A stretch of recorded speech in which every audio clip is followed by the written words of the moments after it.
Dans la vidéo d'aujourd'hui, j'avais envie de parler un petit peu des besoins différents qu'on a et du coup de la manière de les exprimer qui peut être très personnelle et de permettre de ne pas avoir la frustration d'avoir un besoin qui n'est pas entendu et en même temps de ne pas avoir, pas forcément la frustration, mais du coup le fait d'imposer à la personne en face un de nos besoins.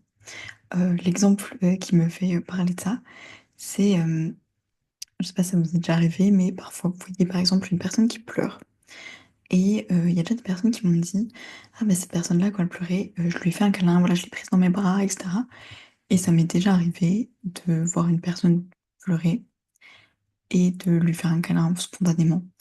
Voilà, ça m'est arrivé l'été dernier, j'étais avec une personne que je connaissais pas plus que ça, on se connaissait depuis, max une semaine et on faisait un exercice ensemble, de lâcher prise, on était dans l'émotion et cetera. Et à ce moment-là, j'ai ressenti son émotion et comme c'était en résonance avec moi, j'ai pu à ce moment-là dire en fait enfin, lui donner les mots qu'elle n'arrivait pas à dire et je l'ai vu au fur et à mesure que je parlais pleurer, mais je sentais que ça libérait et donc à la fin, je lui ai fait un câlin et elle m'a remerciée et c'était, vraiment, dans le respect absolu, tout s'est très bien passé. Et il y a des fois, par exemple, quand j'ai envie de réconforter quelqu'un, mon premier élan, on va dire, ma première pulsion, ça va être de faire un câlin à la personne. Parce que personnellement, quand je suis triste, si on me fait un câlin, ça me réconforte tout de suite. Mais le truc, c'est qu'il y a des personnes qui sont, par exemple, pas du tout tactiles.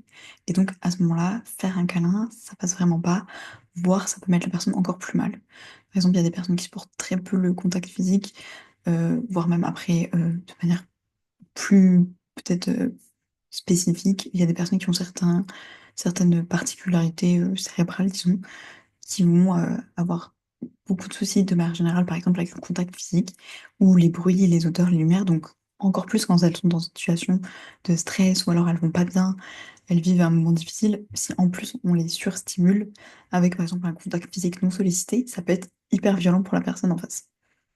Et donc, la seule chose que je voulais partager ici un peu, c'est, simplement quand on a envie de faire quelque chose, mais qu'on n'est pas sûr que la personne, soit d'accord. Par exemple, voilà, je vois une personne qui pleure, mais je le ressens pas forcément en mode, si je fais un câlin, je sais que cette personne sera OK ou voilà, c'est pas une personne que je connais. Par exemple, c'est mon entourage et que je leur dis: «Bon, dès que je suis triste, vous pouvez me faire un câlin». Ils savent que c'est OK parce que je leur ai donné en amont mon accord. Là, vraiment, enfin, dans la notion de consentement, si on n'est pas sûr, autant ne pas brusquer encore plus la personne.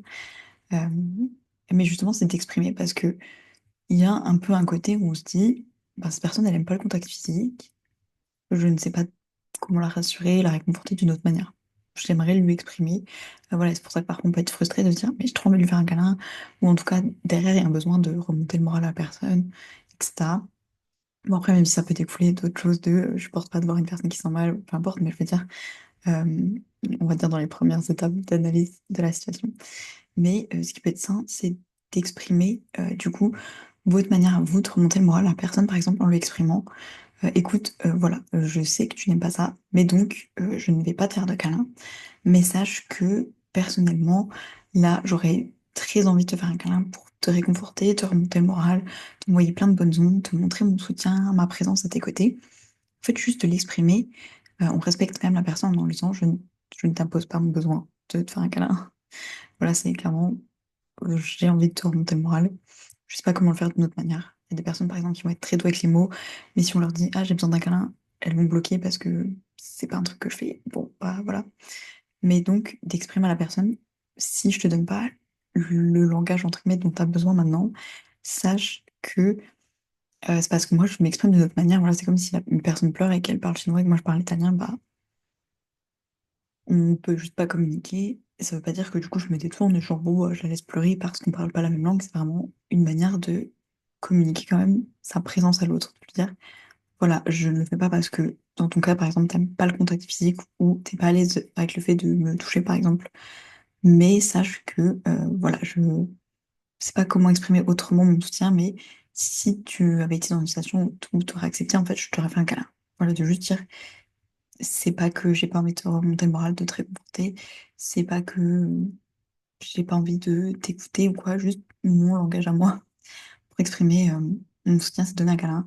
Je sais que c'est pas un langage qui te parle, Mais vu que je ne parle pas aujourd'hui de ton langage à toi, en tout cas, il y a pas ce truc. Parfois, c'est très fluide et évident. Dans les bras, la personne, elle vous fait un câlin. Et entre guillemets, je vais dire fin de l'histoire, évidemment, voilà. Mais c'est de se dire, bon, bah, simplement, je respecte le besoin de l'autre. Je respecte le mien aussi parce que je me sens pas frustrée de me dire, ah, j'ai rien fait pour leur monter le moral. J'aurais trop fait un câlin, mais je sais qu'elle n'aurait pas accepté. Donc, bon, là, c'est juste, voilà, de se dire, de mon côté, il y a cet élan. Comme il y a quand même cette énergie d'avoir voulu aider l'autre, d'avoir voulu lui envoyer ouais, des bonnes ondes, du soutien, de l'amour, peu importe. Il y a quand même cette énergie qui a été présente à moi de dire, écoute, moi, ça a été mon élan. Je te fais pas le câlin, mais je te donne l'intention. J'ai eu envie de te faire un câlin, donc vraiment, tu n'es pas seule. Je respecte ton besoin ou ton désir, ou peu importe, voilà, de ne pas être touché. Mais voilà, je tiens quand même à t'exprimer que je suis là. Et j'ai quand même, il y a ma présence quand même, même si on l'exprime pas les deux de la même manière. Peut-être que la fois d'après, pareil, la personne va dire, je sais que quand t'es triste, t'aimes pas trop qu'on vienne te parler, donc je vais pas m'étendre des heures, juste, enfin, sache que je suis là pour toi. Je sais que, par exemple, c'est pas moi qui vais te faire un câlin, je sais que t'en aurais vraiment besoin, je suis pas à l'aise avec ça, mais je te vois et voilà, je vais pas te faire un long discours comme j'aurais aimé le faire, mais voilà, je t'envoie des mots de soutien, de réconfort, même si là, tout de suite, t'as pas envie de les entendre. Juste, en tout cas, voilà, de mon côté, je fais pas rien, je vois ta détresse et j'ai envie d'agir par rapport à ça. Donc voilà, je t'exprime mon point de vue. Et de cette manière, bah, si la personne te dit, mais voilà, par exemple, j'ai besoin qu'on m'encourage et personne ne le fait, parce que les gens se disent, j'ai vraiment gardé le même exemple tout au long de la vidéo, mais si on est 10 et qu'en fait 9 personnes sur les 10 se disent, moi pour encourager quelqu'un, je fais un câlin, juste une personne qui aime pas être touchée, bah elle peut se dire, bah ils font tous des câlins entre eux et moi on me calcule pas, trop bizarre. Voilà, et juste t'exprimer, on t'aurait aussi fait un câlin si t'en avais eu envie, juste on respecte le fait que t'en aies pas envie. On se sent quand même inclus, on se sent vu, on se sent écouté, en tout cas on se sent soutenu. Après, enfin, libre à nous de nous sentir comme on veut, hein, mais il y a quand même le fait de s'exprimer là-dessus, de communiquer, de dire je suis quand même là. Ok, on ne parle pas la même langue, mais je te vois. Et je suis là pour ça quand même. Je t'apporte au moins ma présence ou ma non-présence, peut-être si la personne préfère. Mais en tout cas, voilà, de verbaliser, je trouve que ça aide beaucoup à. Et soit de son côté, à le dire, parce que des fois on se dit, mais j'ai vraiment envie de lui montrer que je suis là, vraiment, j'ai trop envie de prendre cette personne dans mes bras. Et presque on va se sentir frustré de se dire, mais j'ai rien fait. Et en même temps, mais la personne, elle veut pas, et il y a une contradiction. Voilà, c'est un peu faire moi, je fais les 50%, l'autre personne fait ses 50%, et ça fait le 100% de la communication. Voilà, je me mets au milieu, et puis si la personne veut me rejoindre au milieu, elle peut. Mais c'est de se dire, j'ai donné ce que j'avais envie de donner. Maintenant, la personne peut le recevoir ou pas. Mais en tout cas, voilà, moi, j'ai donné ce que j'avais besoin de te donner à ce moment-là. Voilà, je sais pas si ça vous parle, c'est hyper clair, mais je trouvais que c'était une petite notion intéressante à ajouter, parce que bon, voilà, je sais que j'aime trop donner des câlins et tout. Et il y a plein de gens qui sont pas à l'aise avec ça. Et donc, je trouve que ça, c'est quand même un moyen de montrer que je fais pas rien parce que je m'en fous.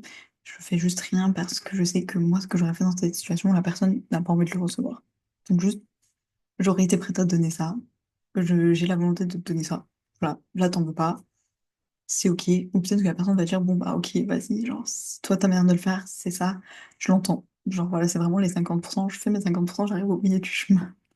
Et si la personne veut me rejoindre, elle se dit genre, ok, genre là, j'accepte ton câlin, hop, et on est au 100%, enfin, elle fait 50% et on a la communication complète, entre guillemets. Puis mes 50%, ça peut être ça. Et de l'autre côté, il y a, ok, moi, vraiment, là, j'ai pas besoin qu'on me touche. Et elle fait aussi 50% et la communication est complète. En tout cas, voilà, de se dire, j'exprime ce qui se passe de mon côté. Et en même temps, j'écoute aussi ce qui se passe chez l'autre pour ni imposer quelque chose, ni me sentir frustrée de me dire, bah, du coup, moi, je me restreins parce que l'autre n'est pas capable de me recevoir extra. Bref, je vous fais des bisous. Dites-moi si ça vous a parlé et à demain pour la vidéo du jour.